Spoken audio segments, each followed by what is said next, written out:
Hi hello ನಮಸ್ಕಾರ ಚಾನಲ್ಗೆ ಸ್ವಾಗತ. ಇವತ್ತಿನ ವಿಡಿಯೋ ತುಂಬ ಸ್ಪೆಷಲ್ ನನಗೆ. ಯಾಕೆ ಅಂದರೆ ಈ channel mind magic with buds ಇದನ್ನು ಶುರು ಮಾಡಿ ಇವತ್ತಿಗೆ ಕರೆಕ್ಟಾಗಿ 1 ವರ್ಷ ಆಗಿದೆ.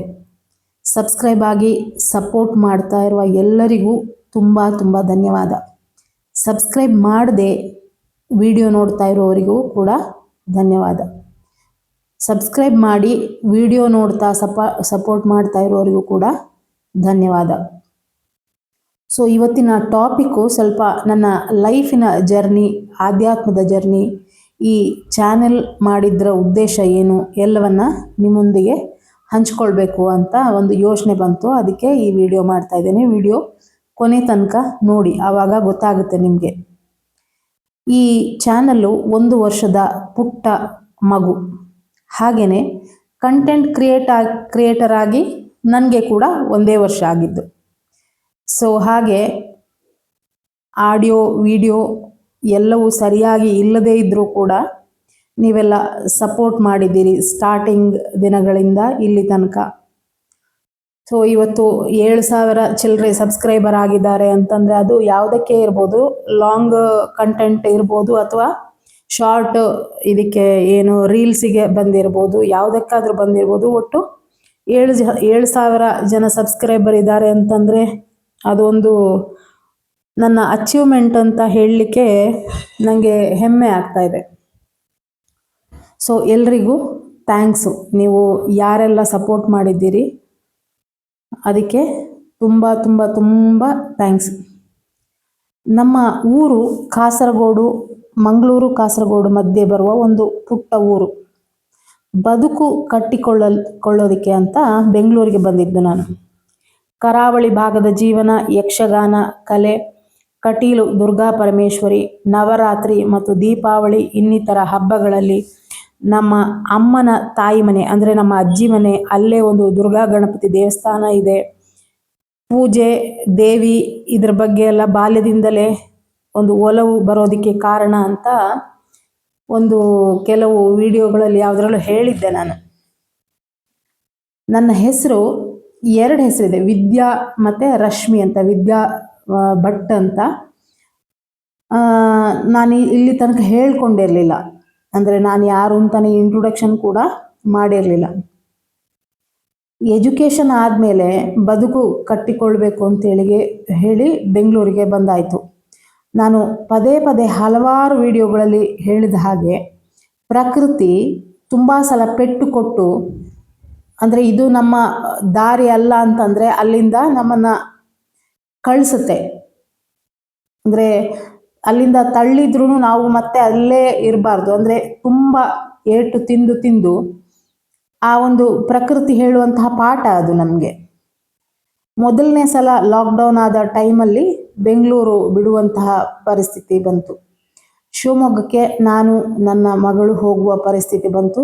ಕೆಲವೊಂದು ವೈಯಕ್ತಿಕ ವಿಚಾರ ಇಲ್ಲಿ ನಾನು ಹೇಳ್ಕೊಳ್ಳೋದಕ್ಕೆ ಇಷ್ಟಪಡೋದಿಲ್ಲ.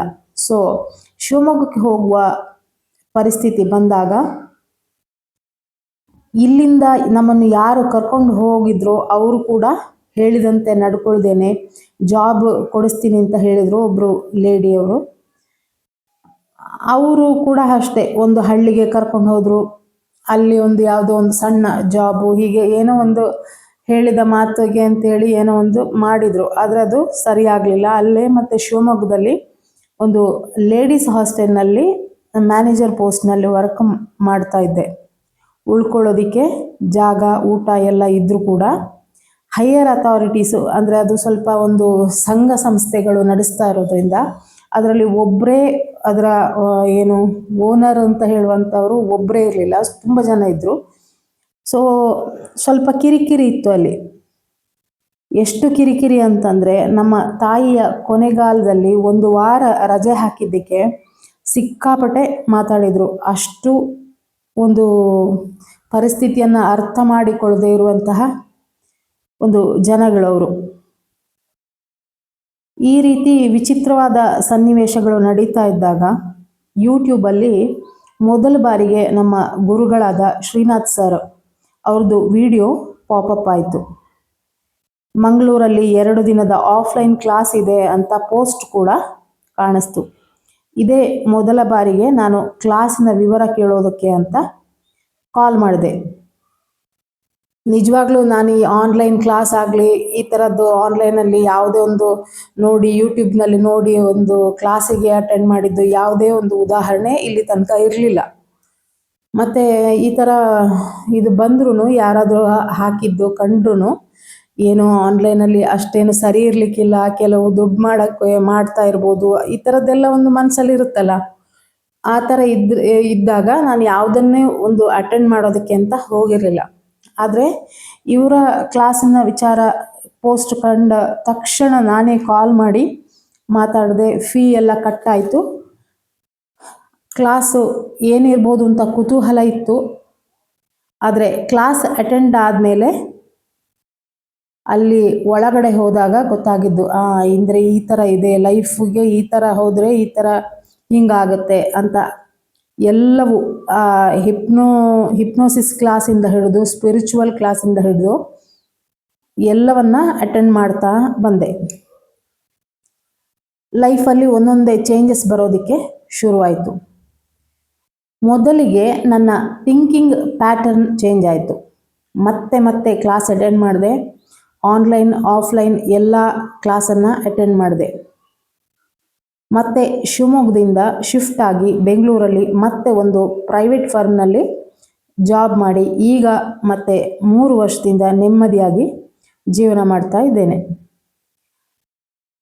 ನಾನು ಕಲಿತ ಹಾಗೆಯೇ ನೀವೆಲ್ಲರೂ ಅವರು ಹೇಳುವ ವಿಚಾರ, ಅವರ ಕ್ಲಾಸನ್ನು ಒಂದು ಸಲ ಆದರೂ ಅಟೆಂಡ್ ಆದರೆ ಅದುವೇ ಲೈಫ್ ಚೇಂಜ್ ಆಗುವಂತಹ ಕಾಲ. ಇದು ಯಾವುದೇ ಅಡ್ವರ್ಟೈಸ್ಮೆಂಟ್ ಅಂತ ಅಲ್ಲ ಅವ್ರ ಬಗ್ಗೆ ಹೇಳ್ತಾ ಇರೋದು. ಅಂದರೆ ನಾನು ನನ್ನ ಲೈಫ್ ಚೇಂಜ್ ಆಗಿದ್ದಕ್ಕೆ, ನನ್ನ ಲೈಫಲ್ಲಿ ಬದಲಾವಣೆ ಕಂಡಿದ್ದಕ್ಕೆ ಈ ಟೈಮಲ್ಲಿ ಹೇಳೋಣ ಅಂತ ಅನ್ನಿಸ್ತು. ಯೂಟ್ಯೂಬಲ್ಲಿ ಚಾನಲ್ ಪ್ರಾರಂಭ ಮಾಡಬೇಕು ಅಂತ ನಂದು ಇವಾಗಿಂದಲ್ಲ, ಒಂದು ಲಾಕ್ಡೌನ್ ಮೊದಲಿಂದನೇ ಒಂದು ಆಸೆ ಇತ್ತು, ಯೂಟ್ಯೂಬ್ ಚಾನಲ್ ಮಾಡಬೇಕು ಅಂತೇಳಿ. ಮೈಕೆಲ್ಲ ತಂದಿಟ್ಕೊಂಡಾಗಿತ್ತು. ಬಟ್ ಆವಾಗ ಕಾರಣಾಂತರದಿಂದ ಇದು ಮಾಡೋಕ್ಕಾಗಿರಲಿಲ್ಲ, ಚಾನಲ್ ಮಾಡೋದಕ್ಕೆ ಆಗಿರಲಿಲ್ಲ. ಲಾಸ್ಟ್ ಇಯರು ಅಂದರೆ ಆಗಸ್ಟ್ 6ನೇ ತಾರೀಕು ಚಾನಲ್ ಶುರು ಮಾಡೇ ಬಿಟ್ಟೆ ನಾನು.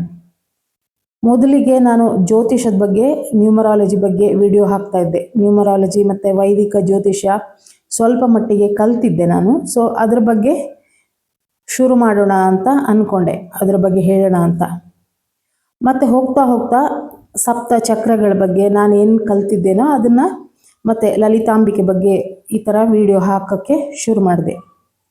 ಕೆಲವರು ಶ್ರೀನಾಥ್ ಸರ್ದು ವಿಡಿಯೋದು ಕಾಪಿ ಅಂತ ಕಮೆಂಟ್ ಹಾಕ್ತಾಯಿದ್ರು. 3-4 ಜನ ಗುರುಗಳ ಸ್ಥಾನದಲ್ಲಿ ಇದ್ದರೂ ಕೂಡ ಸ್ಪಿರಿಚುವಲ್ ಗುರುಗಳು ಶ್ರೀನಾಥ್ ಸರ್ ಆಗಿರೋದ್ರಿಂದ ಅವರು ಹೇಳಿದಂತಹ ಶಬ್ದಗಳು, ಮಾಹಿತಿಗಳು ನನ್ನ ವಿಡಿಯೋದಲ್ಲಿ ಕಂಡು ಬಂದಿರ್ಬೋದು. ಆದರೆ ಗುರುಗಳು ಅವರೇ ಆಗಿರೋದ್ರಿಂದ ಅವರನ್ನು ಕಾಪಿ ಮಾಡಿದ್ದಲ್ಲ, ಅವರ ಅನುಕರಣೆ ಮಾಡಿದ್ದಲ್ಲ, ಅವರನ್ನು ಅನುಸರಣೆ ಮಾಡಿದ್ದು ಇರಬಹುದು ನಾನು. ಆದರೆ ಆ ಲಲಿತಾಂಬಿಕೆ ಮತ್ತು ಆ ದುರ್ಗಾಂಬಿಕೆ ಆಕೆಯ ಪೂಜೆ, ಶ್ಲೋಕ, ಸ್ತೋತ್ರ, ಮಂತ್ರ, ನವರಾತ್ರಿಯಲ್ಲಿ ದುರ್ಗಾ ಸಪ್ತಶತಿ ಪಾರಾಯಣ ಹೀಗೆಲ್ಲ ಮಾಡಿದ್ದರ ಫಲ ಅಥವಾ ನನ್ನ ಕರ್ಮ ಮುಗಿದಿದ್ದರ ಫಲ ಅವರು ಗುರುಗಳಾಗಿ ಸಿಕ್ಕಿದ್ರು ನನಗೆ. ಆ ಜಗನ್ಮಾತೆಯೊಂದಿಗೆ ಕನೆಕ್ಟ್ ಆಗುವ ಲಲಿತಾ ಸಹಸ್ರನಾಮ, ಶ್ರೀವಿದ್ಯೆ, ಮಂತ್ರಗಳು ಎಲ್ಲವನ್ನು ಅನುಷ್ಠಾನ ಮಾಡ್ತಾ ಈಗ ಜೀವನ ನಡೀತಾ ಇದೆ. ಕಂಟೆಂಟ್ ಕ್ರಿಯೇಟ್ ಮಾಡಿ ಯೂಟ್ಯೂಬ್ನಲ್ಲಿ ಅಪ್ಲೋಡ್ ಮಾಡಬೇಕು ಎಂಬುದು, ಅದೇ ನಾನು ಹೇಳಿದ್ದಲ್ಲ, ಅದು ತುಂಬ ವರ್ಷಗಳ ಕನಸಾಗಿತ್ತು. ಬಟ್ ಆದರೆ ಆವಾಗ ಕಾರಣಾಂತರದಿಂದ ಆಗಿರಲಿಲ್ಲ ನನಗೆ. ಮತ್ತೆ ಬೆಂಗಳೂರಿಗೆ ಶಿಫ್ಟ್ ಆಗಿ ಮತ್ತೆ ಜೀವನ ಪ್ರಾರಂಭಿಸಿದಾಗ ದೇವ್ರ ಮುಂದೆ ತುಪ್ಪದ ದೀಪ ಹಚ್ಚಬೇಕು ಅಂತ, ಅಂದರೆ ಕ್ಲಾಸಲ್ಲಿ ಕೂಡ ಹೇಳಿದರು ತುಪ್ಪದ ದೀಪ ಹಚ್ಚಿದರೆ ಒಳ್ಳೆಯದು ಅಂತೇಳಿ. ಸೊ ನಾನು ತುಪ್ಪದ ದೀಪ ಹಚ್ಚೋದಕ್ಕೆ ಪ್ರಾರಂಭ ಮಾಡಿದೆ. ಮಧ್ಯದಲ್ಲಿ ಮತ್ತೆ ಫೈನಾನ್ಷಿಯಲ್ ಕ್ರೈಸಿಸ್ ಬಂತು. ಆದರೆ ತುಪ್ಪದ ದೀಪ ಮಾತ್ರ ಹಚ್ಚೋದು ಅಂತ ನಾನು ಮನಸ್ಸಲ್ಲಿ ಡಿಸೈಡ್ ಮಾಡಿದ್ದೆ. ಒಂದು ಟೈಮಲ್ಲಿ 10 ರೂಪಾಯಿ 20 ರೂಪಾಯಿ ಪ್ಯಾಕೆಟ್ ತಂದು ತುಪ್ಪದ ದೀಪದ ಹಚ್ಚಿದ್ದು ಕೂಡ ಇದೆ ನಾನು. ಆದರೆ ತುಪ್ಪ ಇಲ್ಲ ಎಣ್ಣೆ ಹಾಕಿ ದೀಪ ಹಚ್ತೇನೆ ಅಂತ ನಾನು ಹೇಳಲಿಲ್ಲ. ಅದಾದ ನಂತರ ಆಕೆ ತಾಯಿನೇ ತುಪ್ಪ ಯಥೇಚ್ಛವಾಗಿ ಸಿಗುವಂತೆ ಮಾಡಿದ್ಲು. ಅದು ನಮ್ಮ ಅಕ್ಕನ ಊರಿಂದ ಇರ್ಬೋದು ಅಥವಾ ನಂದಿನಿ ತುಪ್ಪ ಇರ್ಬೋದು. ಒಟ್ಟಿನಲ್ಲಿ 4 ವರ್ಷದ ಕೆಳಗೆ ತುಪ್ಪದ ದೀಪ ಹಚ್ಚಲು ಶುರು ಮಾಡಿದ್ದು ನಾನು. ಈಗ ನಮ್ಮ ಜೀವನಕ್ಕೆ ಯಾವುದೇ ತೊಂದರೆ ಇಲ್ಲ. ಮಗಳ ಎಜುಕೇಷನ್ ಆಗ್ತಿದೆ. ನಾನು ಜಾಬ್ ಮಾಡ್ತಾ ವಿಡಿಯೋ ಅಪ್ಲೋಡ್ ಮಾಡ್ತೇನೆ. ಸರಳವಾಗಿ ಸಾಂಗವಾಗಿ ಜೀವನ ಸಾಗ್ತಿದೆ. ಹಾಗೆ ಆಕೆ ಮಾಡಿರುವಂಥ ಮಿರಾಕಲ್ಗಳು ತುಂಬ ಇದೆ. ಇನ್ನೊಂದು ದಿನ ಯಾವತ್ತಾದರೂ ಮಾತಾಡ್ತೀನಿ ಅದ್ರ ಬಗ್ಗೆ. ಇದೆಲ್ಲ ಆ ಗುರುಗಳ ಮತ್ತು ಆ ಲಲಿತಾಂಬಿಕೆಯ ಕೃಪೆ ಅಲ್ಲದೆ ಇನ್ನೇನು ಅಂತ ಬರುವಂಥ ಕ್ವಶ್ಚನ್ ನನಗೆ. ಜೀವನ ಬದಲಾಗಬೇಕು ಅಂತ ಅಂದ್ಕೊಂಡ್ರೆ ಫಸ್ಟು ನಮ್ಮನ್ನು ನಾವು ಮೊದಲು ಚೇಂಜ್ ಮಾಡ್ಕೋಬೇಕು. ಇದೆಲ್ಲವೂ ಗುರು ಮಾರ್ಗದರ್ಶನದಲ್ಲಿ ನಾನು ಕಂಡುಕೊಂಡ ಸತ್ಯ. ಭಕ್ತಿ, ಶರಣಾಗತಿ ಮತ್ತು ಆಕೆಯ ಬಗ್ಗೆ ಒಲವು ಇದ್ದರೆ ಜೀವನ ಬದಲಾಗಲು ಜಾಸ್ತಿ ಹೊತ್ತು ಬೇಡ. ಜೀವನದಲ್ಲಿ ಗೊಂದಲ, ಕಷ್ಟಗಳು ಬಂದಾಗ ನಮ್ಮ ಹುಡುಕಾಟ ಪ್ರಾರಂಭ ಆಗುತ್ತೆ. ಇಷ್ಟೊಂದು ಸಫರಿಂಗ್ ಯಾಕೆ ಅನ್ನುವ ಪ್ರಶ್ನೆ ಹುಟ್ಟುತ್ತೆ. ಕೊರೋನಾ ಟೈಮಲ್ಲಿ ಅಂಥ ಪೀಕ್ ಲಾಕ್ಡೌನ್ ಸಮಯದಲ್ಲಿ ಸರ್ವೈವ್ ಆದಾಗ ಆ ಜ್ವರ ನನಗೇನೆ ಬಂದಿತ್ತು. ಆವಾಗ ನಾವು ಬದುಕಿ ಬಂದಿದ್ದೇವೆ ಅಂದಾಗ ಏನೋ ಒಂದು ಸಾಧಿಸಬೇಕು, ನಾವು ಕಲಿತದ್ದನ್ನು 4 ಜನಕ್ಕೆ ತಿಳಿಸೋ ಪ್ರಯತ್ನ ಮಾಡಬೇಕು ಅಂತ ಅನ್ನಿಸ್ತು. ನಾನು ಹೇಳ್ತಾ ಇರೋ ವಿಚಾರದಿಂದ ಒಬ್ಬರ ಜೀವನ ಚೇಂಜ್ ಆದರೂ ಕೂಡ ಅದು ನನ್ನ ಗೆಲುವು ಅಂತ ಭಾವಿಸ್ತೇನೆ ನಾನು. ಯಾಕೋ ಚಾನಲ್ ಮಾಡಿ 1 ವರ್ಷ ಆದಾಗ ಹಿಂದಿನ ಘಟನೆ ಮೆಲುಕು ಹಾಕ್ತಾ ಇದ್ದಾಗ ನಿಮ್ಮ ಜೊತೆ ಹಂಚಿಕೊಳ್ಳೋಣ ಅಂತ ಅನ್ನಿಸ್ತು.